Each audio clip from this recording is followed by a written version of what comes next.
Welcome to this introduction on Selenium IDE, and we are going to be testing SharePoint Online to show how to easily create smoke tests and to do a lot of UI testing on SharePoint. So Selenium IDE is an add-in for Firefox which allows you to quickly record tests and to rerun them. So I've already installed Selenium, and I've got a little icon here in the top right hand side of my Firefox window, and by clicking on that, that will actually open up the IDE, and you can see I've got Selenium IDE version 2.90, and this will allow me to record tests. My base URL is the page that I'm on, and in my case this is my SharePoint Online website. I ensure that it's recording.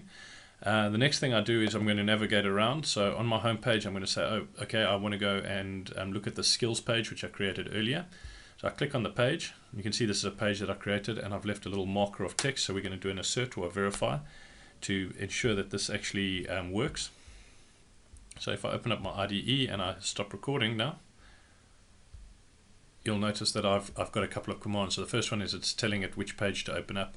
It's telling it to do a click, and we're quite far along now. I'd rather create the test by hand, which is a little bit easier for the verification in the line, and I'm going to insert a new command.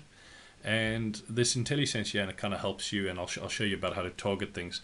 So the first thing I'm just going to do is I'm just going to say verify some text exists, present, and then you can go and the select button doesn't work for me, but you can go and verify it. But what I'm going to do is I'm just going to type this in, and as you can see, my marker on my page is check my text exists on the page.